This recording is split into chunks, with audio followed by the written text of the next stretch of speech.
Welcome to The Carpenter's Apprentice. So we're jumping right in today, picking up where Pastor Florin left off in his sermon at Agape, part of that Stories of Redemption, Love, and the Unexpected series. And wow, Genesis 14, right? The whole hostage situation thing. Yeah, really powerful stuff. Definitely. And you might hear Genesis and think, okay, ancient text, what's that got to do with me?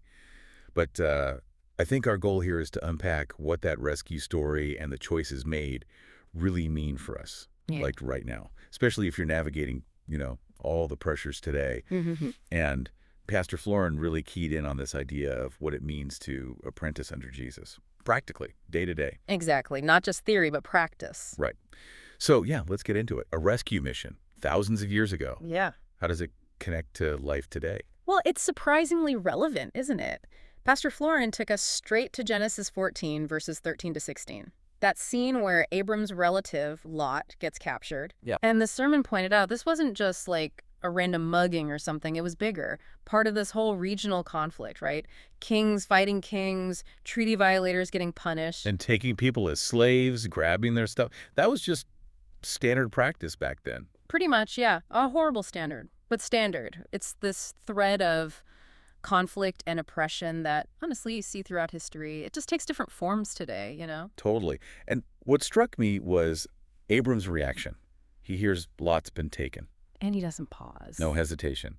Calls out 318 trained men, born in his household. That's like his own private, ready-to-go team. Yeah, a highly prepared strike force almost. And he goes after them, not just down the road, but way up to Dan, then Hobah, north of Damascus. That's a serious track. Oh, absolutely. A full-on rescue operation. To get Lot back, sure, but also his stuff. The women, everyone else who was taken. It says a lot about Abram, doesn't it? His loyalty. He risks a lot.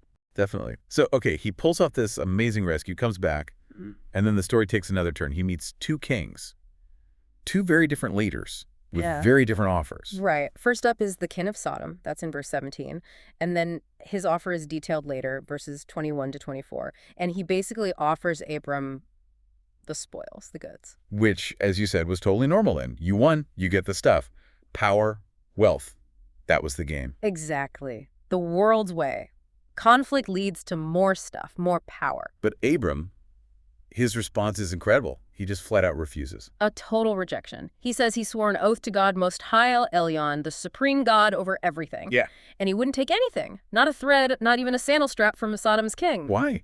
What was his reasoning? He explicitly says it, so no one could ever claim I made Abram rich. Ah, okay. So it was about keeping things clear. His provision, his success, it came from God, not from human deals. Precisely. Protecting his integrity, showing where his trust really was. That's huge. Okay, so that's one encounter. Rejection of worldly gain. Then immediately after, this other figure appears. Melchizedek, king of Salem. And priest of God Most High, same God Abram just invoked. Right. And what does he bring? Not spoils of war? No, completely different. He brings bread and wine, and he blesses Abram. A blessing acknowledging God Most High. Verses 18 to 20. There's no talk of wealth, no power plays. None at all. It's about humility, acceptance. Abram is recognized as being aligned with God Most High. He's part of God's people, walking in God's purposes. And Abram's response? He gives Melchizedek a tenth of everything you recovered. A tithe. Which shows, what, humility, recognition? Both, I think. Humility before this priest of God and recognition that the victory, the blessing, it all came from God. Wow. So two paths laid out right there. Worldly gain versus alignment with God. It really highlights that difference, yeah. Those aligned with God Most High and those, well, not. Which definitely makes you think, doesn't it? What kind of offers are presented to us today? Maybe not kings with spoils, but the pressure for quick success, status, cutting corners. Oh, absolutely. The lure is always there. Compromise your values for an easier path, maybe? Yeah, versus that path of integrity, humility, maybe less glamorous, but rooted in something deeper. And Pastor Florin connected this whole thing back even further, didn't he, to that big picture theme? The thread of redemption. Yeah, all the way back to Genesis 3.15, that first hint of conflict after the fall. The seed of the serpent versus the seed of the woman, that ongoing battle. Right, and he even mentioned groups like the Rephites. These figures in the Old Testament often seen as representing that opposition, the seed of the serpent forces working against God's plan. So Abram's story isn't just isolated. It's part of this larger unfolding drama of redemption. Exactly. And the main point the sermon really drove this home is that the focus stays on God Most High. Even when things look messy, like a hostage situation, God is working his plan. Redemption is coming. The serpent, evil, whatever form it takes, it will be defeated. That ancient conflict is still happening, in a sense, around us, maybe even in us sometimes. Okay, so that brings us to the really practical part. The so what for us now. Pastor Florin asked, how do we rescue hostages today? Yeah, and he clarified. Right. Not physical captives like Lot, No, he meant people hostage to sin and the evil one. which can sound like heavy theological language, but what does that look like for, say, young people today? Good question. I think it looks like feeling trapped by the pressure to be perfect online.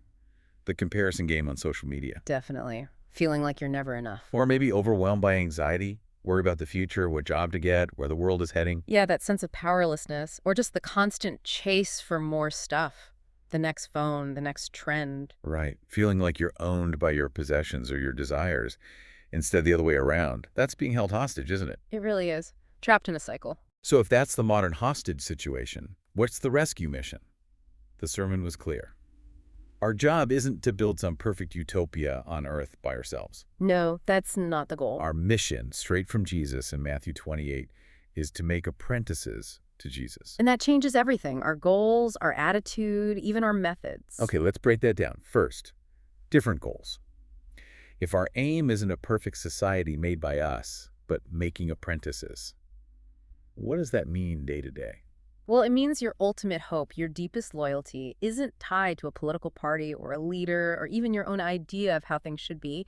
It's tied directly to Jesus. So less anxiety about fixing the whole world, more focus on following him. Exactly. It shifts where you place your trust and your energy. It's actually freeing. Okay, different goals, then different attitude. Pastor Florence said we're on the offensive, bringing light, but not how the world does offense. Right. No pressure, no intimidation, certainly no aggression. It's more like quiet confidence, strength with humility, peace. Yeah, like that image from Luke 10.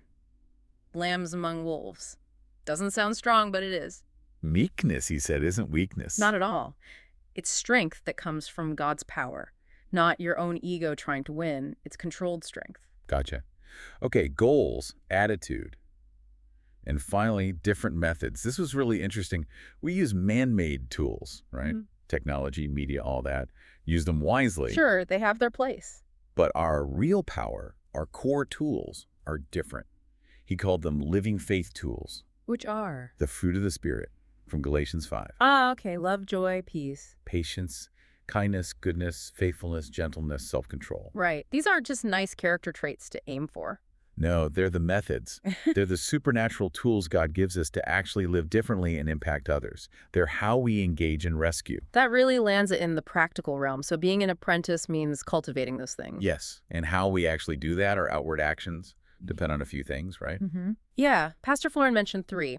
Our physical limitations, our spiritual maturity, and our obedience. Okay, physical limits. Like maybe you can't physically go be a missionary somewhere dangerous. Right. But that doesn't mean you do nothing. You can pray. And prayer isn't just thinking nice thoughts. It's actual work, real action. Absolutely. It's engaging God's power in that situation. It's part of the hostage rescue business. Even from afar, he even suggested putting a prayer meeting reminder in your calendar, making it concrete. Okay, then spiritual maturity, not just head knowledge. No, it's the doing of the word, as James says in the Bible. It's letting the Holy Spirit, God's active presence in you, actually change you. Humble you, shape you. Yeah, Make those fruits of the Spirit real in your life. yeah. That's the daily grind of apprenticeship. Letting love or patience actually show up when you're stressed or annoyed, that's maturity in action. And the last one, obedience. Crucial. Because God might nudge you, prompt you, maybe to say something kind, show patience, share your faith. Or maybe it's a bigger thing, like truly giving your life over to Jesus or dealing with your pride. Right, and if he prompts and you ignore it or make excuses, oh, I'm too weak, or I have physical limitations, or I don't want to look foolish. That's disobedience. Yeah. That's stepping out of the apprenticeship. Exactly. Being an apprentice means saying yes to those nudges, getting into action, joining God's work of redemption. Wow. So yeah, this story about Abram, thousands of years old. Yeah.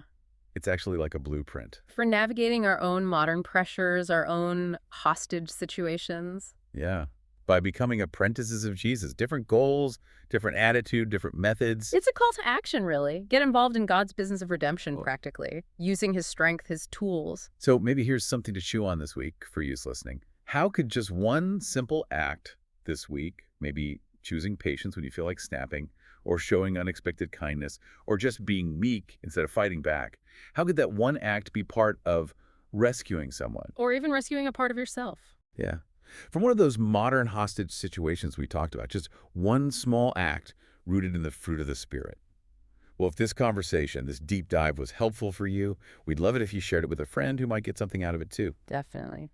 And hey, if you have things you're dealing with, things you need prayer for, please go to our website, agapechurch.life. You can submit prayer requests there.